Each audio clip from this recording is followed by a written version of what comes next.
Hey everyone, Chat Sematary is back. Today we're talking all about the novel Christine, and Katie Schaefer is joining me to discuss it. This novel came out on April 29th, 1983, so we're making our way through the 80s here, and it feels like a pretty good time to be a Stephen King fan. Wouldn't you agree, Katie? I definitely agree. There were movies and books and all kinds of things coming out at this time. It really feels like the 80s is the time period when things really ramped up for Stephen King. And I'm not saying he's necessarily slowed down by any means, nor have the adaptations, as we both well know. But this feels like, okay, he's getting into his cocaine fueled groove, I guess you could say. And a lot of Right. crazy things are coming out. And with Christine, you have this car who becomes one of the main characters in the book.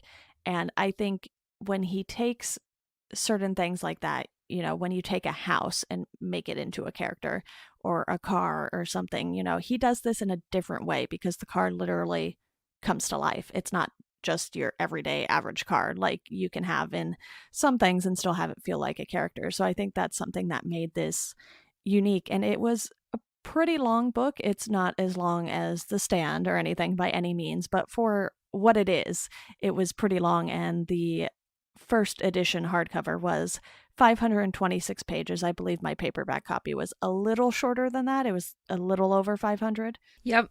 I listened to the audiobook for this and it was about 15 hours, which is short for a King book, but not, it's still a hefty listen. Yeah, I can imagine. And I would venture to say it probably took me close to 15 hours to read the book too. And, that's kind of nice that you have that comparison there. It's like, I put this many pages into it, but you have an exact amount of time that you put into the book. So it's like, yes, I have spent a lot of time with Christine lately. Yes. Oh gosh. And at times it felt like it was going much slower than Yeah. 15 hours. So, but we'll get into that, I'm sure. Yeah, one of the first things I want to discuss, though, are the characters, because you really have a few central characters. You have, obviously, Christine, the car. You have Dennis Gilder and Arnie Cunningham, these two friends who sort of go through this experience together, but in very different ways. Yeah, exactly. And it's set out in the beginning that they are very different people. And I did enjoy that later on we get some of a different narrator, but most of it is done by Dennis. So everything is kind of coming from Dennis's perspective, but it felt like he was a reliable narrator, which for this kind of story, you need that. But I think, and later on we get Lee, the only woman in the book who gets any kind of real character development, I would say. Right. And she's also an interesting thing that he threw into the story that really complicated matters. I definitely agree. And seeing things from Dennis's perspective, he's a core part of the story, but he's still on the outside looking in. And I think that's part of what makes him that more reliable narrator. If we were getting everything from Arnie's perspective, it would feel like it was very scattershot, probably. Yes. And the few times we kind of do, it's used really well to illustrate how fractured Arnie is becoming much later on. And that made those rare instances more powerful.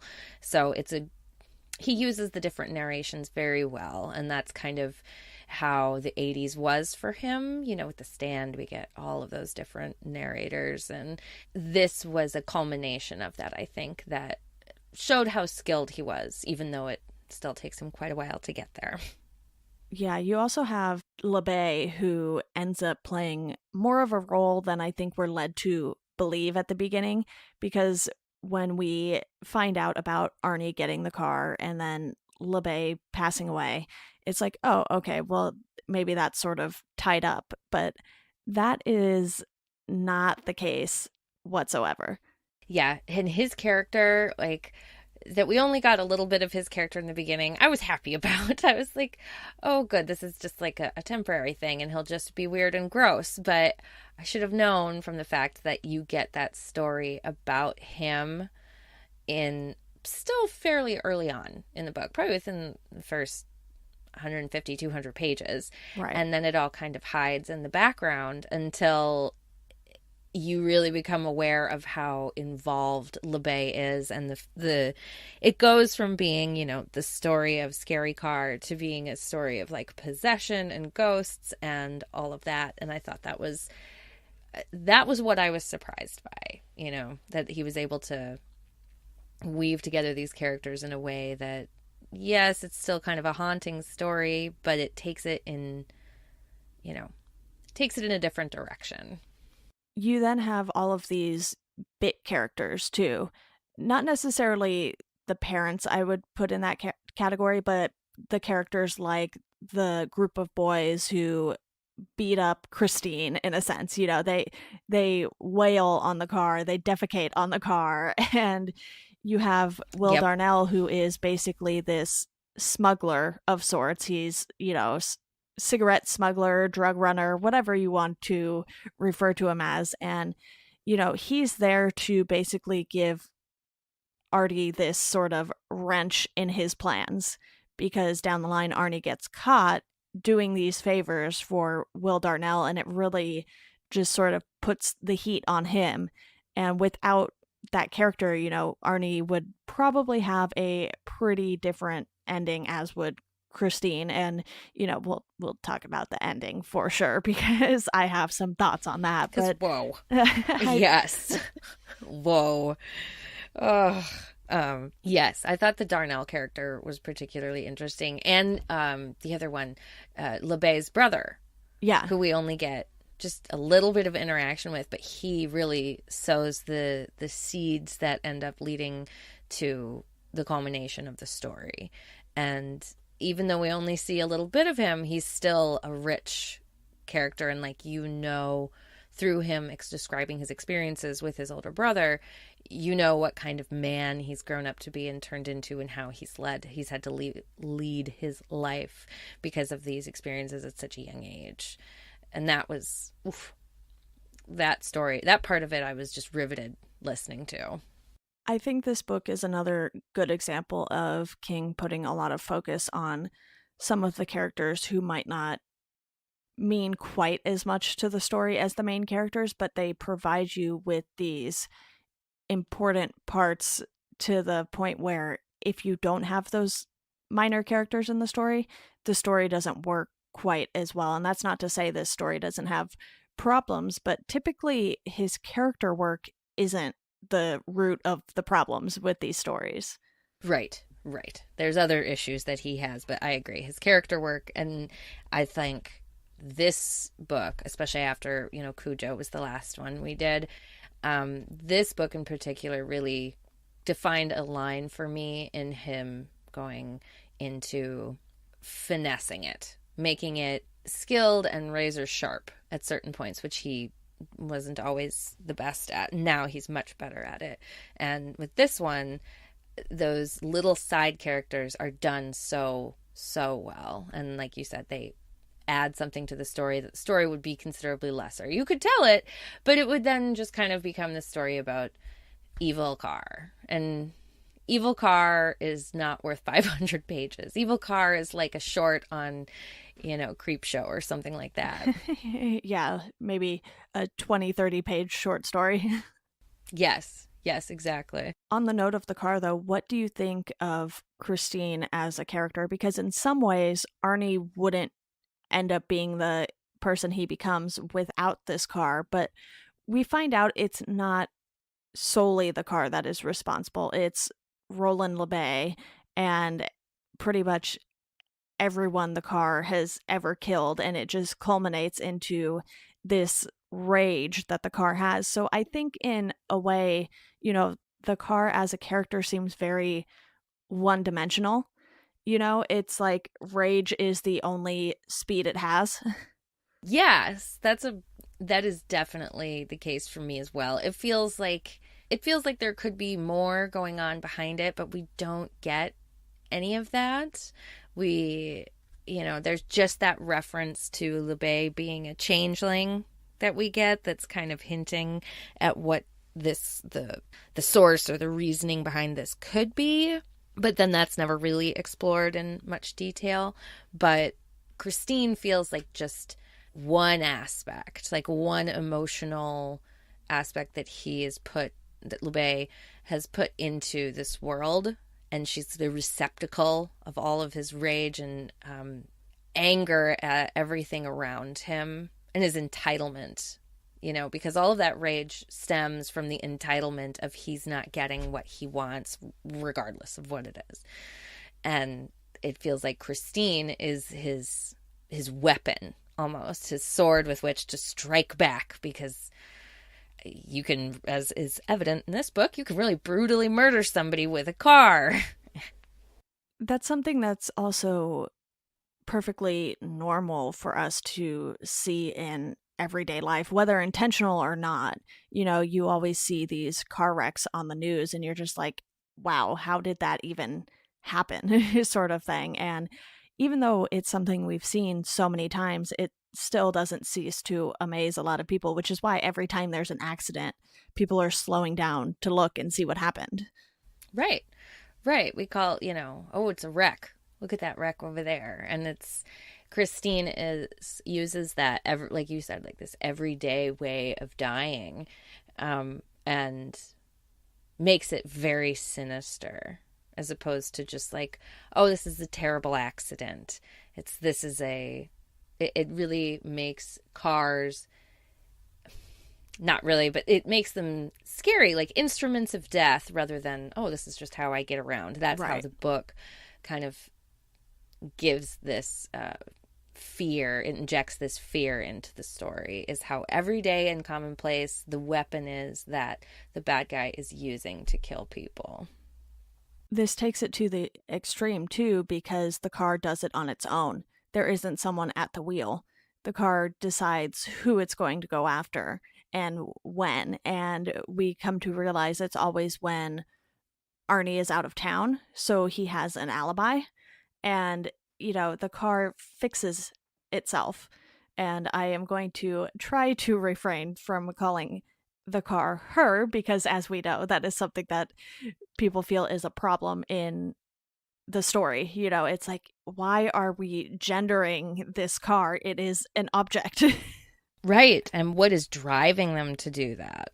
It's because it feels like it has a personality. It feels like that malevolent rage is a personified thing. And that's what Christine is. And I thought King did that really well. And, when I think about it as, oh, well, her, the car. And it points out how easy it is to fall into doing that Right. in such a clever way. It's funny because people do name their cars. I don't know if this was a thing for you in high school or not, but I had a lot of friends who were giving their cars names. And I had a friend who tried to name my Oh, car. I was like, yes. you are not naming my car for me, because I don't want to name my car. No, it is a car. Yes, yes, in high school.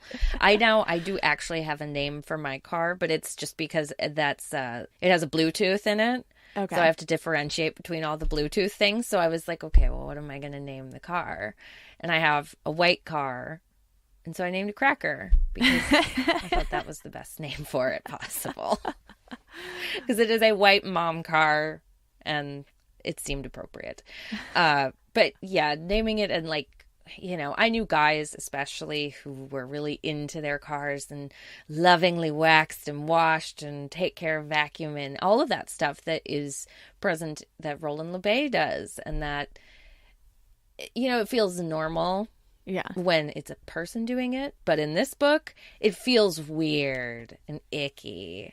And the car is never renamed. It's not like when someone else gets it, they're just going to name it what they want. The car is always Christine, no matter who is in the car. And that's something that Lee in particular starts to feel. She's like, okay, this car is getting jealous of me, and I keep calling it her, even though I really don't want to. And Dennis feels the same way about just the name of the car in general. And it's like, this car has too much personality for me. It's like, cars will have their quirks, and typically only their drivers will know what those are. It's like, I know at what speed I can hit certain dips in my Jeep without it feeling like we're just all going to fall out of it. So it's one of those things where as you Right. get used to the car, you get to know it better. But I would never think that my car has a personality or anything like that. And I think that's another thing that King does well in this. Even if the car still feels one dimensional, it's sort of just all this rage and hatred coming out of it all the time. And it's like,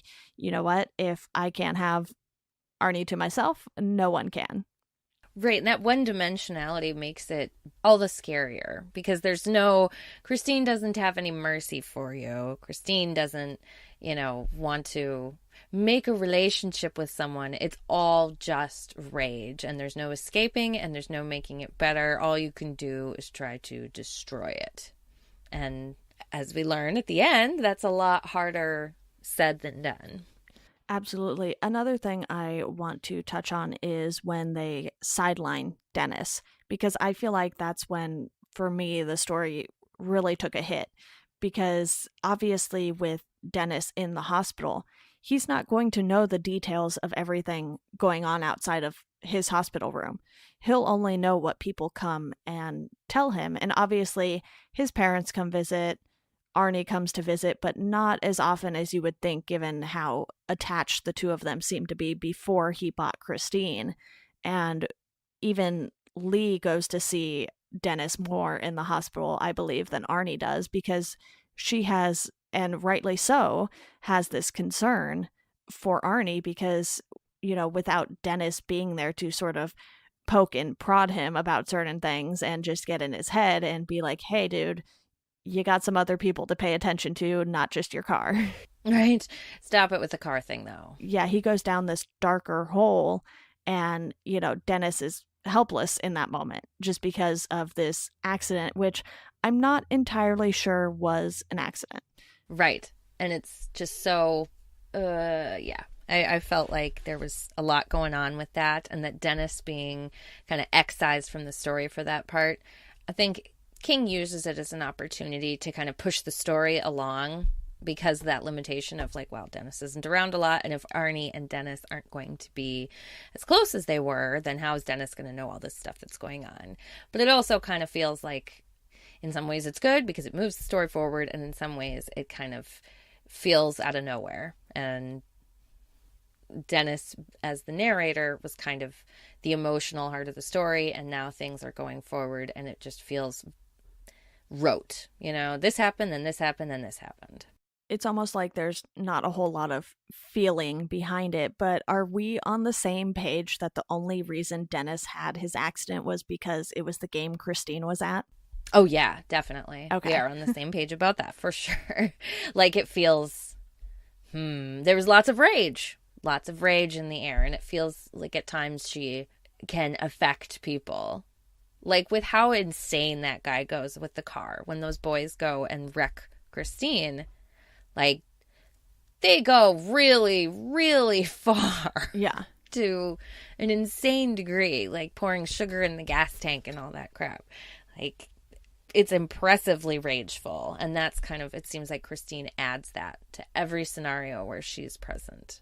I think with Dennis being sidelined too, you just have this sense that even he knows things are going to get worse.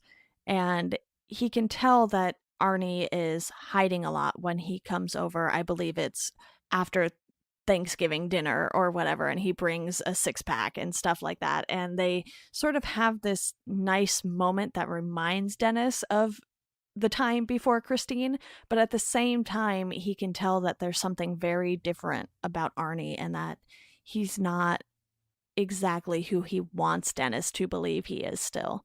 Right. He senses that there's a front going on and that he talks regularly about there being this walled off place that where they had shared everything before and he could say, be truthful and honest about everything. Now he can't do that anymore. Now there's areas where he dare not go, as it were. And it feels like in that scene it is that space where he's not allowed to go has grown so much that it feels like there's just this little area where Dennis is allowed and the rest of Arnie is now closed off to him. It really feels like this story needs Dennis to thrive because without Dennis, I found myself getting a little more bored with the story. I was like, all right, yeah, Arnie sucks, and we're not really seeing it from Dennis's perspective, except for those moments where we see Dennis, not see, but where we read about Dennis being in the hospital. And then it's like, okay, Dennis is getting all of this information throughout his hospital stay. And then when he's out, he's going to have to figure out what to do with it. And that's a lot to take in because he's in the hospital for quite some time. And it feels that way when you're reading the book. It's like, oh, okay. All right. Still in the hospital. Still in the hospital. Yep. Okay. Still going to physical therapy, I guess. See, and for me, that point ended at the very end of it when Lee is kind of taken in and allowed to narrate it, with that scene where she's almost dies and the hitchhiker and all of that. It feels Yeah. like we get to have a little more development from Lee. But I think that would have been more impactful if that wasn't the only real instance we have with her, because otherwise she just feels kind of like a bit player, which doesn't really work when you're telling this incredibly important detail of Lee almost dying the way that LeBay's daughter died. And it has such a big part to the story because it's where Arnie really is lost. Like there isn't much Arnie left, Right. that can, at least that we can see. And I think that's supposed to be kind of the pivotal moment where Lee realizes, like, nope, this is over. This is over. I'm not getting back in your car. We are not dating unless you get rid of that thing, because this is not going to work for me. Your car is literally trying to murder me. No, thank you. And Arnie just kind of lets it all happen. He's like, Yeah. oh, I thought I could pat you on the back. Like, no, dude, come on. Exactly. I think that leads us right into the pacing of the story pretty nicely because we're pretty much in agreement that we like this story, but it was a little too long. And, over 500 pages made this story feel like it probably could have been cut down by, I want to say, like maybe 100 pages, to be honest, because in those moments where Dennis is in the hospital, we're not getting a ton of Dennis. It's like, here's an update on Dennis. Here's what happens when someone comes to visit him. And I thought that was fine, but just the amount of time that we spend on Arnie getting worse and worse, even though it's very clear that's what's happening, it just sort of hit a lull for me when I was reading this. And this book actually took me a lot longer than usual to read, mostly because of time constraints on my part and because at times I was just like, this is starting to feel like a chore to read. Oh no, that's the worst. Oh, but I feel the same way. I felt the same way. There were a couple days, because usually I listen to these while I'm at work or on my way home or whatever, where I was like, I think I just need to listen to some My Brother and Me or something right now instead of this. And there was a point where it gets so dark. I felt like that was another thing I wanted to make sure I brought up, was how this kind of felt like it was hearkening back to King's, his really dark days, and, well, like the Bachman books or something like that, where it goes to some real nasty places. And Christine felt like almost a throwback to that. So at times I was just like, this is too much right now. You're just too angry, and I just can't with this. Yeah, I know what you mean. And I think part of that has to do with the car feeling so one dimensional, too. It's like, okay, all right, we get it. Christine doesn't like anyone, even though cars cannot like or dislike people. Yes, exactly. It felt like it was hitting the same message over and over again. And that was, once or twice is okay. And I know the rule of threes and all, but you can hit those throughout the book. It doesn't have to hit because there's like 3 sections to this one, I think, is Yeah. what it is, and an epilogue. And it felt like it was hitting that over and over again in each section. And it needed a little chopping. Like, it wouldn't be a whole 100 pages just out of anywhere. It would be slimming it down where it's like, okay, you've already said this. we're repeating ourselves now. Let's move on, or just add half this information or something, because it just feels like it drags at certain points. Yeah. Do you have anything else you want to touch on before we dive into the ending? Oh no, let's get to it. That was the payoff after all of that time, and I want to know how you felt about it. So you go first. It's one of those things where I really liked how the book ended before the epilogue, and parts of the epilogue work for me. You know, the news story about the accident in Los Angeles. I think we could have done without some of the updates on, what ended up happening with Dennis and Lee, because with Arnie and Christine always being sort of in the back of their minds, I never felt like those two were going to get a happily ever after with each other. So I don't think I necessarily needed all of that information in the epilogue.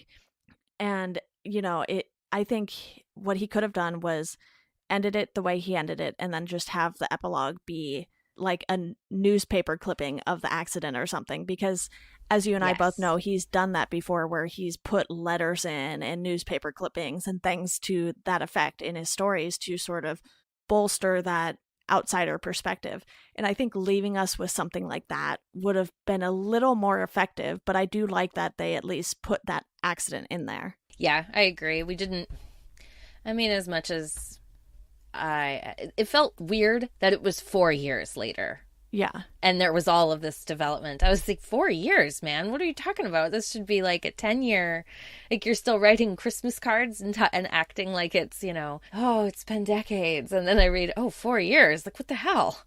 And she's got 2 kids? Like, That was fast. that's a lot, though. Right? So you guys made it 3 months, is what I'm hearing here. And, that just all felt like a little much. And I agree. That ending would have been better with just or I think I would have found it more satisfying, we'll say, if there'd just been like a newspaper clipping about that accident, or like a letter from him to her, Yeah. like, did you hear about this accident or something like that? And then you could have had all that information kind of hinted at without actually going into that great detail that kind of made it feel cheap. And that right there would have cut out a few of those 100 pages or so. Mm-hmm. Right. Yeah, it would have helped. But I don't know, when I drove home listening to this ending, I missed my exit because I was so into it, and I was like, Oops. oh, I'm not gonna turn around. Yeah, because it was just like, it is nail biting ending when they're all trapped in that garage and trying to figure out what's going on with Christine and all of that. Like, I really enjoyed, or at least it was satisfying for me, that final confrontation. But oh God, was it painful at points, because they make all of the stupidest choices, which is how it's supposed to be. But still, it's Yeah. aggravating when they make all the stupid choices. I would say from the time that Dennis went home and Lee paid him a visit at home until that moment before the epilogue, that was some of the fastest parts of the book for me. It was like I did not want to put the book down for that chunk of it. I probably had to at some point, but I feel like that portion of the book at the end there went by so much faster than pretty much any other part of it. I don't know if it's just because I happen to have been able to make more time to sit down and read it in a bigger chunk or what, but it was one of those things where I was like, oh, maybe I'll finish this tomorrow, but then I just ended up reading the final 60 or 70 pages that night instead. Yeah, it had a lot of payoff for a lot of buildup. And, it is a really dark ending.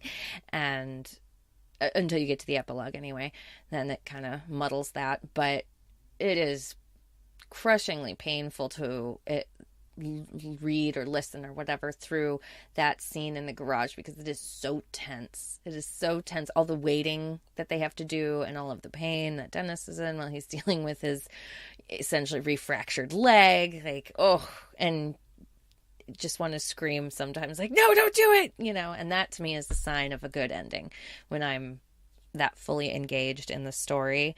And so I think he pulls the ending off, even if the rest of it is a little bumpy, we'll say. It's a bumpy road for Christine. All the pun intended. Yes, all of them. All of the pun. I just have a couple final thoughts before we wrap this up, but all of these kids are in high school, and at times it feels like the parents are doing everything they can to remind you of that. College applications, college applications. And as you and I probably Yeah. know, that is a big part of your senior year of high school. And even when Buddy Repperton and his gang of merry characters, so to speak, were present in the story, it never really felt like much of a high school story. And I think there's almost a way that could have been played at a little more in this, because you have these high school kids sort of just excuse me, you have these high school kids sort of just going around doing whatever they want. And while maybe that's something that is perfectly plausible in the 80s, it's kind of like, but you still have to go to school at some point. And we do get a few of those moments, but I think maybe when Dennis was in the hospital, if we went back to the high school a couple more times, it might have felt not as rote as it did, because it's like, okay, we get it, he's with Christine, but how about we change the setting up a little here while Dennis is in the hospital and see what happens.